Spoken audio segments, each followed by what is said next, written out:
할렐루야. 아멘. 사람을 보며 세상을 볼 때 만족함이 없었지만 주님 바라보겠습니다. 오늘 말씀 기대하시면서 같이 찬양 드리겠습니다.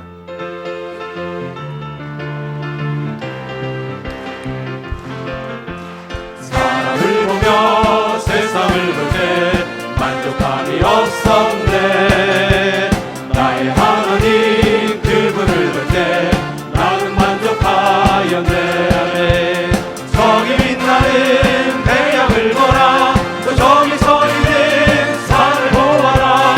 선지이신 우리 여호와 나를 사랑하시니 나의 하나님 한 분만으로 나는 만족하라. 사람을 보며 세상을 볼 때 사람을 보며 세상을 볼 때 만족함이 없었네.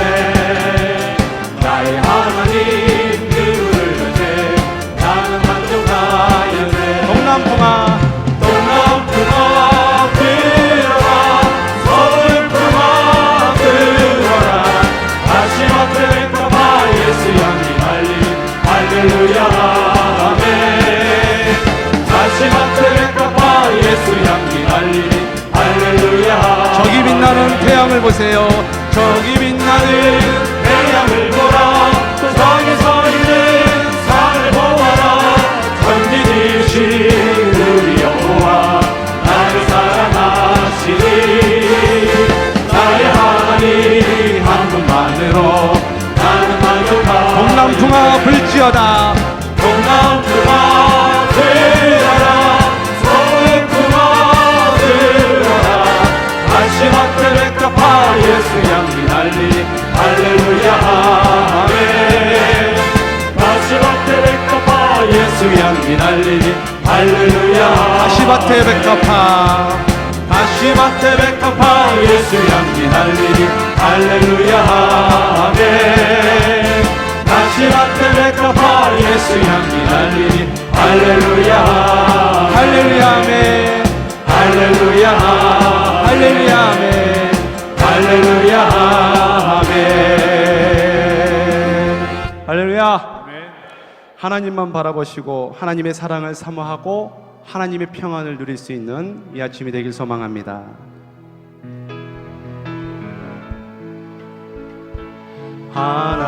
하나님의 사랑을 사모하는 자, 하나님의 평안을 바라보는 자, 너의 모든 것 창조하신 우리 주님이 너를 얼마나 사랑하시는지 하나님께 찬양과 경배하는 자, 하나님의 선하심을 닮아가는 자, 너의 모든 것 창조하신 우리 주님이 너를 자녀 삼으셨네. 하나님 사랑의 눈으로 너를 어느 때나 바라보시고 하나님 장 비로소 언제나 너에게 기울이시니 어느 은혜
힘을 얻으시고 새 힘을 얻는 이 아침 되길 소망합니다. 우리 앞뒤 좌우로 힘을 내세요. 힘을 내십시오. 은혜 받으세요. 축복합니다.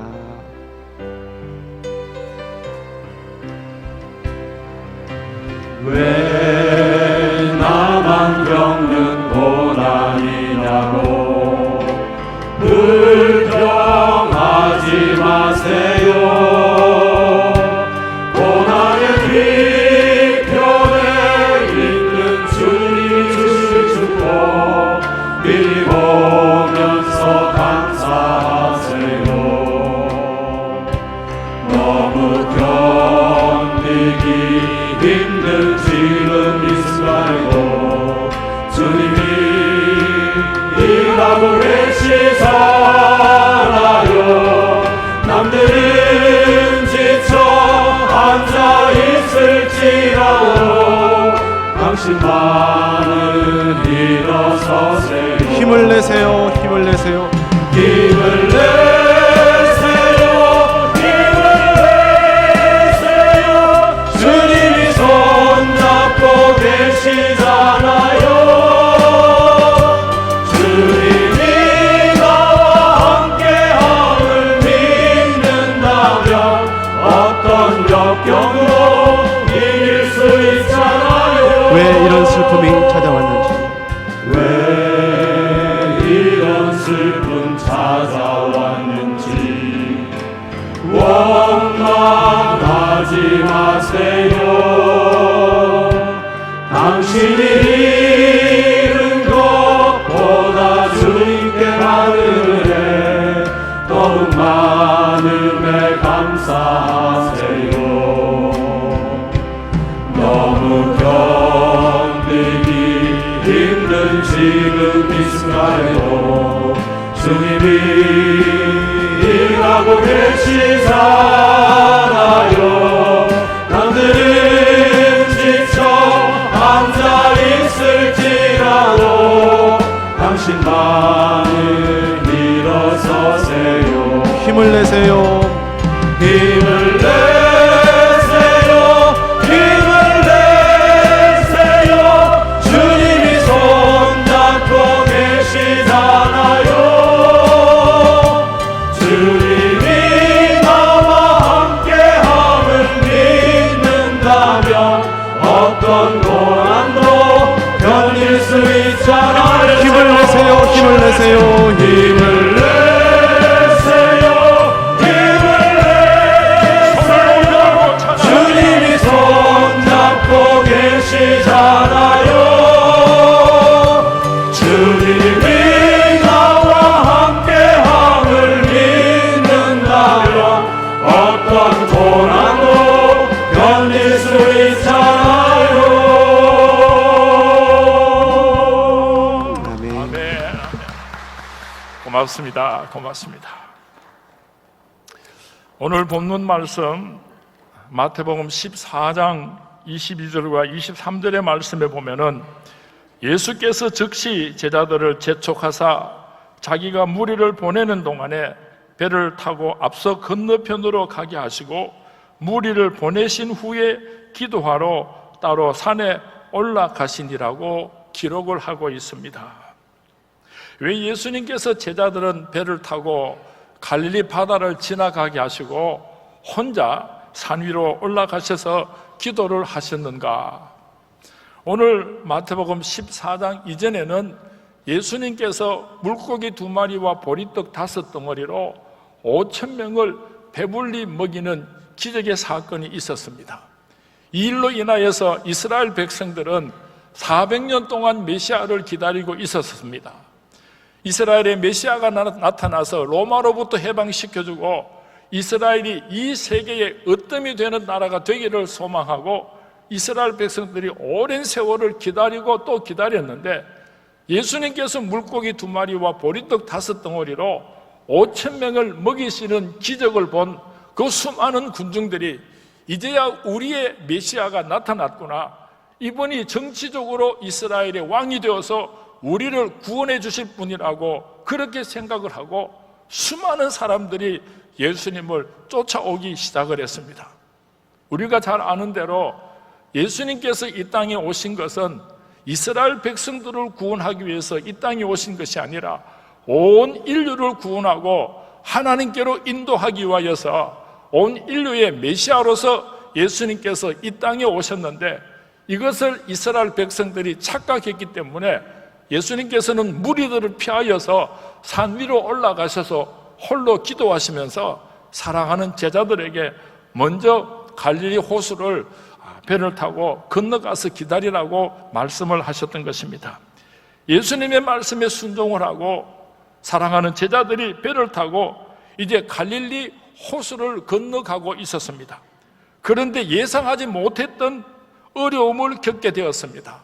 갑자기 무시무시한 풍랑이 일어났던 것입니다.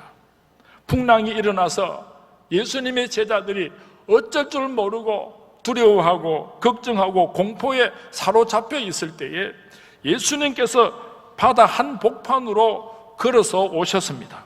오늘 본문 26절 말씀에 보면은 물 위로 걸어오시는 예수님을 본 예수님의 제자들이 반가워하지 않고 도리어 유령이 나타났는 줄 알고 심히 두려워하였더라고 성경 말씀에 기록하고 있습니다. 예수님께서 즉시 말씀하시기를 안심하라, 나니 두려워하지 말라.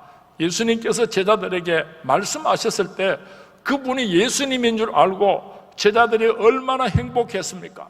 얼마나 감격했겠습니까? 그런데 수제자 베드로가 예수님의 이 말씀을 듣고는 무슨 말씀을 했는가 하면은, 만일 주님이시거든 나를 명하사 물 위로 오라 하소서. 베드로는 자기도 예수님처럼 바다 위를 걸어갈 수 있도록 해주십시오 하고 요청을 했더니 예수님께서 즉시 손을 내밀어 그를 붙잡으시면서 말씀하시기를 믿음이 작은 자야 왜 의심하였느냐 하시고 물에 빠진 베드로를 건져내어 주셨습니다. 오늘 성경 말씀의 이 내용을 가지고 저는 믿음이 적은 자여 왜 의심하였느냐라고 하는 제목을 가지고 말씀을 드리기를 원합니다. 우리가 이 세상을 사노라면은 누구에게든지 풍랑은 다 찾아오는 것입니다. 많은 사람들이 생각하기를 죄를 지은 사람에게 풍랑이 찾아온다고 생각을 하는데, 물론 성경 말씀에 보면은 하나님의 말씀에 불순종하고 니느웨로 가지 아니하고 다시스로 갈 때에 요나가 타고 가는 그 배에 무시무시한 풍랑이 일었던 일도 있습니다. 그런가 하면 오늘 본문에 보니까 예수님의 말씀에 순종을 하고 예수님께서 말씀하신 대로 배를 타고 갈릴리 호수를 지나가다가 무시무시한 풍랑을 만난 예수님의 제자들의 모습을 기록하고 있습니다. 하나님의 말씀대로 순종하고 살아도 때로는 우리가 풍랑을 만날 경우가 있습니다. 바르게 살고 남에게 피해를 주지 않고 열심히 교회 나와서 충성봉사하고 11조를 드리고 남에게 해를 끼치지 아니하고 아무리 온전한 그리스도인이라고 할지라도 이 세상에 살아가는 동안에 우리가 감당할 수 없는 풍랑이 언제든지 일어날 수 있다는 것을 성경 말씀은 오늘 우리에게 가르쳐주고 있습니다.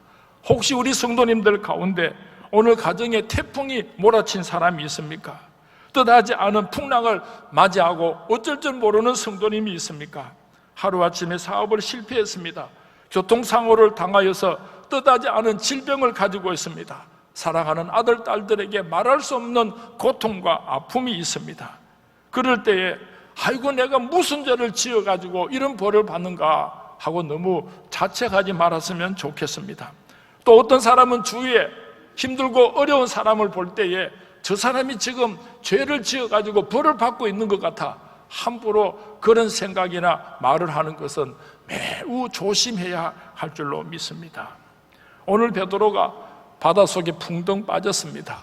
왜 베드로가 바닷속에 빠지고 말았는가? 오늘 예수님께서 말씀하시기를 믿음이 적은 자여 왜 의심하였느냐? 믿음이 적었기 때문에 베드로가 바닷속에 빠지고 말았다고 예수님께서 말씀하셨습니다. 건강한 사람은 병에 걸리지 않습니다. 몸이 약해지면 온갖 병들을 다 찾아오게 되는 것입니다. 믿음이 적으면 의심이 생깁니다. 믿음이 적어지면 두려워하고 무서워하게 됩니다. 믿음이 적어지면 염려하고 걱정하게 됩니다. 믿음이 적어지면은 감사와 기쁨이 사라집니다.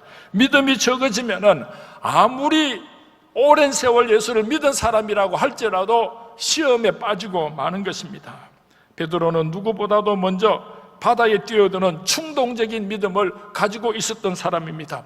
도전적인 믿음도 가지고 있었던 사람입니다. 다른 사람들보다도 빨리 뛰어들려고 하는 경쟁적인 믿음도 가지고 있었던 사람입니다. 그런데 베드로의 믿음은 절대적인 믿음이 아니었습니다. 절대적인 믿음이 부족하였기 때문에 베드로는 바닷속에 빠지고 말았던 것입니다. 저 사람의 믿음이 참 믿음인가 아닌가를 분별하기 위해서는 큰 어려움을 당할 때는 우리가 쉽게 분별할 수가 있습니다. 보통 때는 믿음이 참 좋아 보이는데 어떤 어려움을 당할 때, 풍랑을 맞았을 때에 금방 두려워서 떠는 사람들을 우리는 종종 찾아보게 됩니다.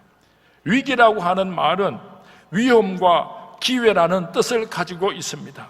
여러분에게 경제적인 위기가 있습니까? 여러분에게 개인적인 위기가 있습니까? 가정적인 위기가 있습니까? 국가적인 위기가 있습니까? 교회적인 위기가 있습니까? 이런 위기가 전화 위복의 하나님의 축복이 될 수 있기를 주님의 이름으로 축원을 드립니다. 옛날에 고 박정희 대통령께서 여의도에 신도시를 개발하면서 여의도에 큰 교회를 세우기를 원했습니다. 그래서 유명한 장로교 목사님에게 이 여의도에 교회를 세우라고 부탁을 했더니 이런저런 핑계를 대면서 거절을 하고 말았습니다. 그래서 유명한 감리교 목사님에게 그런 제안을 했더니 그 목사님도 이런저런 이유를 대면서 못하겠다고 거절을 했습니다. 여러 큰 교회 목사님들에게 여의도에 넓은 땅을 줄 테니까 성전을 건축하라고 부탁을 했지만은 그 벌판에 누가 교회를 세운단 말입니까? 누구 망하는 꼴을 보겠습니까? 수많은 대형교회 목사님들이 다 거절을 하고 말았습니다. 그래서 그 당시에 이제 겨우 나이가 30대 후반밖에 되지 않는 조용기 목사님에게 이 여의도의 땅을 줄 테니까 성전을 건축하겠는가 하는 제안이 들어왔습니다. 조용기 목사님은요, 망설이지 않고 예 하고 수용을 하고 그 여의도에다가 큰 교회를 건축하게 되었습니다. 어떻게 조영기 목사님께서 허벌판 여의도 광장에 성전을 건축할 수가 있었겠습니까? 그에게는 믿음이 있었기 때문입니다. 5년 만에 1만석 여의도 순복음교회가 완성되었으며 현재는 70만 명 성도를 자랑하는 세계에서 가장 큰 교회가 되었습니다. 여러분들에게도 조영기 목사님의 믿음과 같은 이런 믿음이 있으시기를 주님의 이름으로 축원을 드립니다. 왜 베드로가 바다에 빠지고 말았는가? 바람을 보고 의심하였기 때문입니다. 여기서 왜 의심하였느냐? 예수님께서 말씀하셨는데 이 의심이라고 하는 말의 의미는 왜 네 마음속에 두 마음을 가졌느냐라고 하는 의미를 가지고 있습니다. 독일의 신학자 칼바르트는 이렇게 주석을 했습니다. 예수님과 바람, 예수님과 현실, 예수님과 세상, 이 과라고 하는 말을 한가운데 집어넣었기 때문에 베드로는 바닷속에 빠지고 말았다고 주석을 했습니다. 예수님이면 예수님 한 분으로 만족을 해야지 왜 예수님과 바람을 함께 생각을 합니까? 왜 예수님과 현실을 함께 생각을 합니까? 우리 선문의 성도님들은 두 마음을 품지 않기를 주님의 이름으로 부탁을 드립니다. 어떤 부잣집에 무남 동료가 있었답니다. 귀엽게 잘 길러서 시집을 갈 때가 되었는데 어느 날 중매쟁이가 찾아와서 이렇게 말을 합니다. 어르신, 동쪽에 좋은 신랑감이 있는데 집안이 굉장히 부자입니다. 그런데 한 가지 흠이 있다면 신랑이 조금 모자랍니다. 그랬습니다. 다른 중매장이가 찾아와서 이렇게 말을 합니다. 어르신, 서쪽에 좋은 신랑감이 있는데 그 사람 인물이 출중합니다. 얼마나 똑똑한지 모릅니다. 그런데 한 가지 아쉬움이 있는데 집안이 가난합니다. 하고 중매를 하고 갔습니다. 처녀 아버지는 고민이 되었습니다. 그래서 딸을 불러서 직접 물어보기로 했습니다. 아가야, 너는 동쪽 사람이 마음에 드느냐? 서쪽 사람이 마음에 드느냐? 딸이 대답을 하지를 못했습니다. 아가야, 말하기가 거북하면은 행동으로 표현하도록 해라. 동쪽 사람이 좋으면 오른손을 들고 서쪽 사람이 마음에 들면 왼쪽 손을 들도록 해라. 그랬더니 이 딸이요, 기다렸다는 듯이 두 손을 번쩍 들었습니다.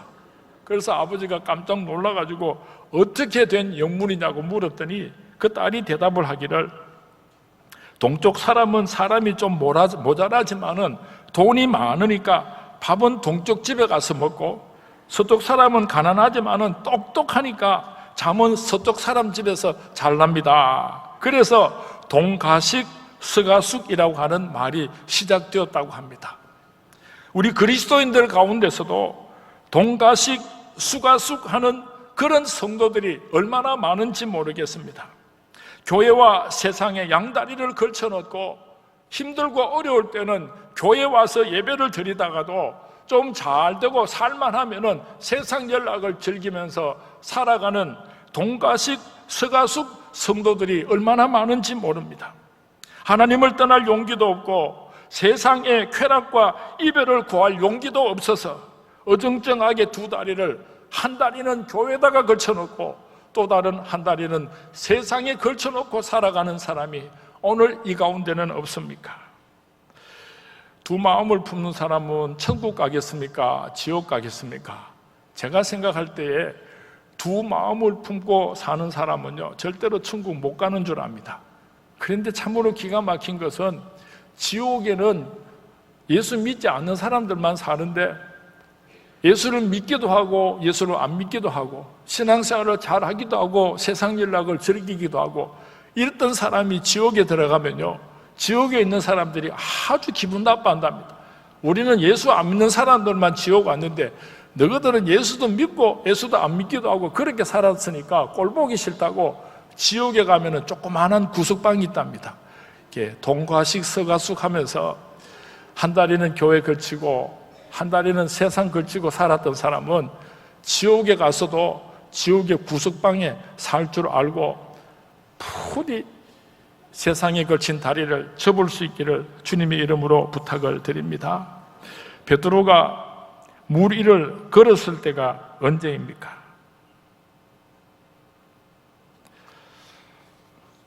죄송합니다. 자꾸 원고가 넘어가가지고 다시 돌아가겠습니다. 왜 베드로가 바다에 빠지고 말았습니까? 예수님만 바라보지 않았기 때문입니다. 믿음으로 예수님을 바라보았을 때에 베드로는 풍랑이 있는 바다 위를 걸어갈 수가 있었습니다. 기적의 사나이가 되었습니다. 이러한 베드로의 눈이 바람과 파도를 바라보았을 때에 무서움과 함께 바닷속에 빠지고 말았던 것입니다. 똑같은 바다였습니다. 그런데 예수님만 바라볼 때는 바다 위를 걸어갈 수가 있었지만은 두려움을 가지고 바람을 바라보았을 때는 그만 바닷속에 빠지고 말았던 것입니다. 똑같은 환경이지만은 시각에 따라서 물 위를 걸어갈 수도 있고 그 바닷속에 빠질 수도 있다는 것을 우리가 기억해야 할 것입니다.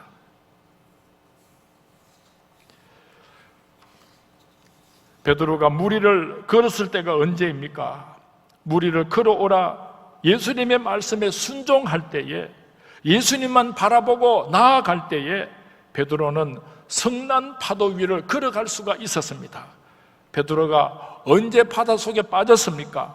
의심하고 두려워하는 마음을 가졌을 때에 바닷속에 빠지고 말았습니다. 우리가 인생을 살다가 보면은 계곡에 빠질 때가 있을 것입니다. 그래도 우리의 시선은 예수님만 바라보아야 할 것입니다. 우리가 인생을 살다가 보면은 산길을 오르다가 길을 잃을 때도 있을 것입니다. 그때도 우리는 예수님만을 바라보아야 하는 것입니다. 우리가 인생을 살다가 보면은 정상에 우뚝 설 때가 있을 것입니다. 그때도 교만하지 말고 예수님만 바라보아야 할 것입니다. 우리 서문의 성도님들은 그 어떤 형편과 역경 속에서도 예수님만 바라보시는 우리 서문의 모든 성도님들이 되시기를 주님의 이름으로 축원을 드립니다. 주님의 이름으로 축원을 드립니다. 물에 빠진, 바다에 빠진 베드로가 어떻게 다시 살아날 수가 있었습니까? 오늘 예수님께서 우리에게 귀한 교훈을 주시고 계십니다. 베드로가 이렇게 말합니다. 주여 나를 도와주소서, 나를 구원하소서. 베드로는 바닷속에 빠져서 예수님을 찾았습니다. 물속에 빠지게 되자 당황한 베드로가 뭐라고 말을 했겠습니까? 주여 나를 불쌍히 여기소서, 주여 나를 살려주십시오. 얼마나 간절하고 얼마나 애절하게 예수님을 부르고 기도를 했겠습니까? 오늘 베드로의 이 호소는 오늘을 살아가는 우리 모두가 똑같이 부르짖어야 할 기도인 것입니다. 주여 내가 여기서 죽게 되었나이다. 나를 불쌍히 여기소서, 나를 구원하여 주옵소서. 주여 나의 가정을 지켜주시옵소서. 주여 우리 자녀들을 축복하시고 구원하여 주시옵소서. 주여 나의 일터를 구원하여 주시옵소서. 주여 이 민족을, 주여 주님의 몸된 교회를 구원하여 주시옵소서. 베드로의 마음을 가지고 우리는 오늘 기도해야 할 것입니다. 지난주일 오후 예배 시간에 미국의 동양선교교회에서 목회를 하시다가 은퇴를 하신 임동선 목사님께서 오셔서 귀한 말씀을 증거해 주셨습니다. 임동선 목사님은 미국에서 유학을 하실 때 우리 원로 목사님과 함께 유학을 하셨던 귀한 친구 목사님이십니다. 이번에 90이 넘은 나이에 잠시 한국을 나오셨다가 우리 서문교에 오셔서 말씀을 증거해 주셨는데요, 성숙한 신앙이라고 하는 제목을 가지고 너무나 귀한 말씀을 주셨습니다. 여러분들도 꼭 그 설교 말씀을 다시 들을 수 있었으면 참 좋겠습니다. 그 설교 말씀 가운데 목사님께서 6.25 때에 처가가 있는 예천으로 피난을 갔다가 인민군들이 예천까지 몰려오므로 온 가족과 성도들의 권유로 임신한 아내를 남겨두고 혼자서 낙동강을 건너게 되셨다고 합니다. 낙동강 강가에 와서 보니까 많은 사람들이 이미 배를 타고 다 건너가 버렸기 때문에 목사님께서 타고 갈 배가 한 척도 남아있지 않았습니다. 그래서 하는 수 없이 헤엄을 쳐서 그 낙동강을 건너가려고 그렇게 하니까 옆에 있던 배사공이 여보시오 젊은이, 거리로 강을 건너가려고 하면 죽어요. 물살이 세워서 저쪽으로 가서 얕은 곳으로 건너가세요. 그래서 그 배사공이 가르쳐 주는 대로 그렇게 낮은 곳으로 와서 이제 낙동강을 건너가려고 하는데요, 하나님의 말씀 성경책을 버리고 갈 수가 없었습니다. 하나님의 말씀 성경책을 땅에 묻어놓고 갈 수도 없었습니다. 그래서 하나님의 말씀 그 성경책을 어깨에 메고 그 낙동강을 건너가기 시작을 했습니다. 한 중간쯤 가니까 그 물이 자꾸만 깊어지는데 목까지 오던 그 물이 입까지 차게 되고 그 다음에는 머리에 잠기고 말았습니다.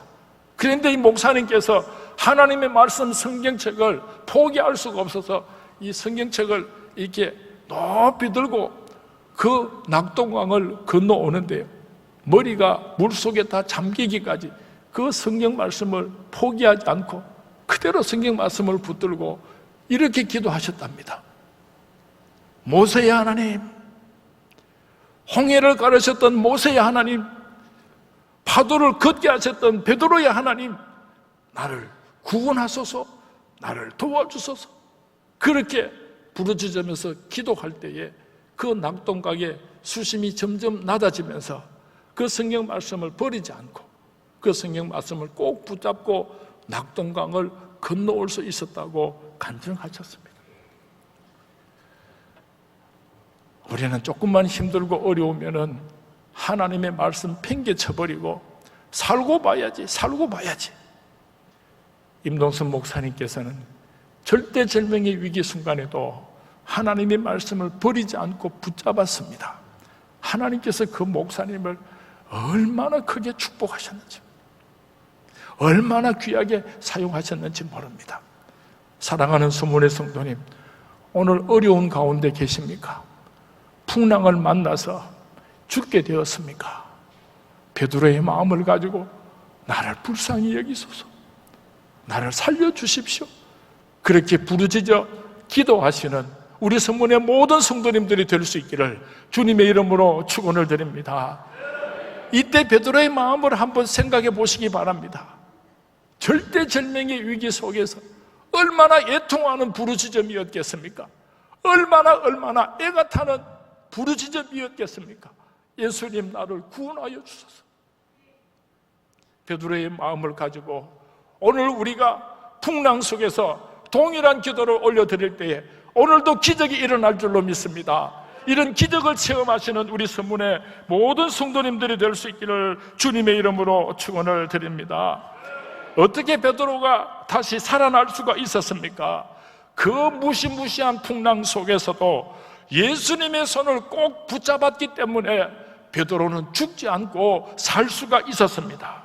이 사람 저 사람에게 도움을 청하고 손을 내밀기 전에 먼저 예수님의 손을 꼭 붙잡을 수 있게 되기를 주님의 이름으로 축원을 드립니다. 베드로가 주여 나를 구원하소서 했습니다. 주여 나를 구원하여 주시옵소서 그렇게 부르짖었습니다. 베드로가 입만 가지고 주님 나를 살려주십시오 그렇게 부르짖었던 것이 아니라 손을 내밀면서 주님 나를 살려주세요, 주님 나를 도와주세요, 그 예수님의 손을 꽉 붙잡았다는 것을 기억할 수 있기를 바랍니다. 한번 손을 내밀어 보시기 바랍니다. 손을 이만치 내밀고 주님 나를 살려주세요, 주님 나를 도와주세요. 우리도 같이 한번 그렇게 부르짖어 보도록 하겠습니다. 한번 다 같이 따라합니다. 주님 나를 구원하여 주세요, 주님 나를 살려주세요. 우리 주님여 이 손을 꼭 잡고 가서서 손을 이만치 들고 우리 같이 그 뜻을 생각하면서 함께 찬양하도록 하겠습니다.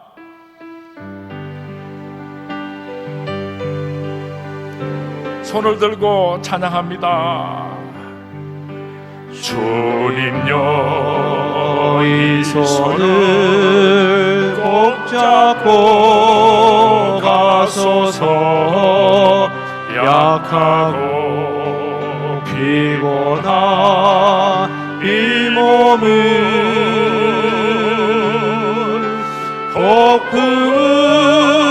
폭풍함소 해지사 빛으로 손잡고 날 인도하소서.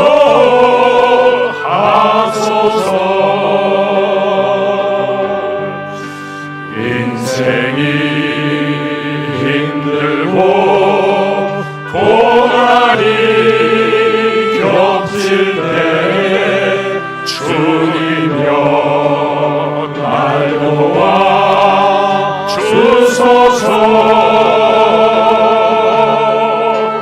외치는 이 소리 귀 기울이시사 손잡고 날 인도하소서.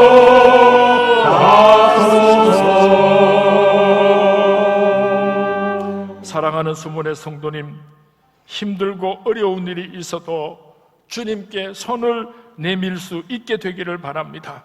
누가 나를 이 사망의 음침한 골짜기에서 건져내실 수가 있겠습니까?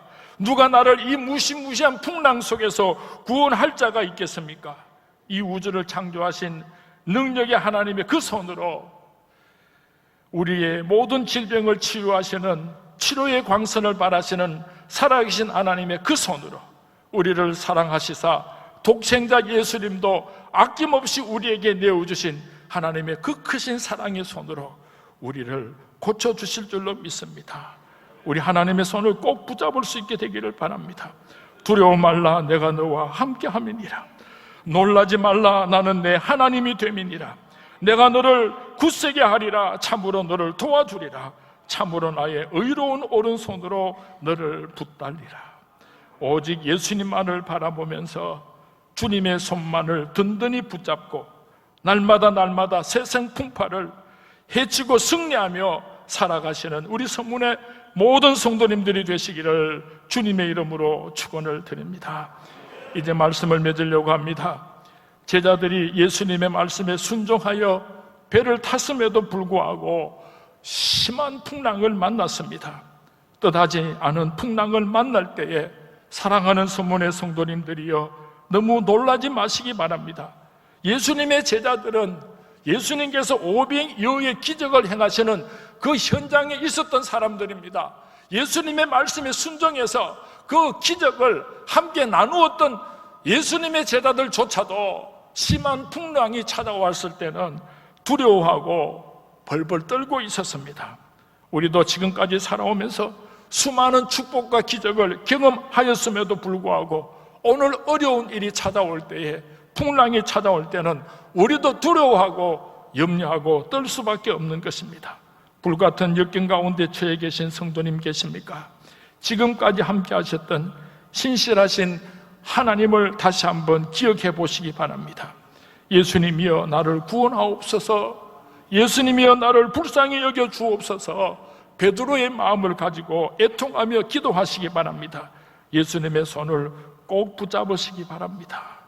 오늘 이 자리가 베드로가 예수님의 손을 꼭 붙잡았던 그 자리가 될 수 있기를 주님의 이름으로 축원을 드립니다. 믿음이 적은 자야 왜 의심하였느냐?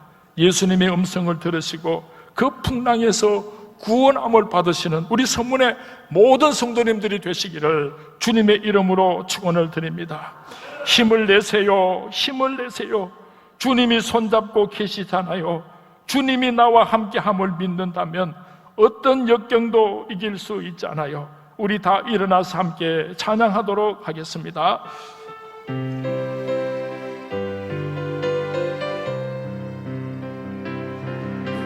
왜 나만 겪는 고난이라고 불평하지 마세요. 고난의 뒤편에 있는 주님이 주실 축복 미리 보면서 감사하세요. 너무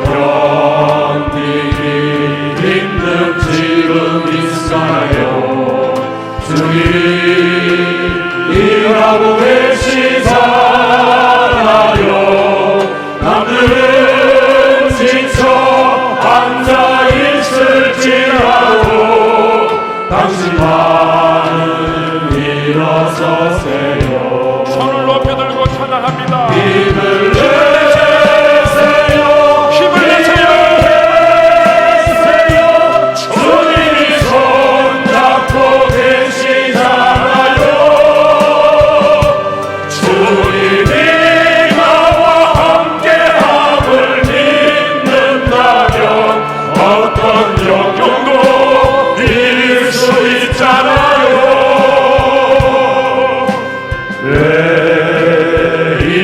슬픔 찾아왔는지 원망하지 마세요. 당신이 잃은 것보다 주님께 받은 은혜 더욱 많음에 감사하세요. 너무 견디기 힘든 지금 이 순간에도 주님이라고 외치잖아요. 남들은 지쳐 앉아있을지라도 당신만은 일어서세요. 손으로 빌으세요. 아멘.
주 예수 그리스도의 은혜와 하나님 아버지의 극진하신 사랑과 성령님의 감동 감화 위로 충만하심이 나그네 이 세상 살아가다가 풍랑을 만나 예수여 나를 불쌍히 여기소서 나를 살려주세요.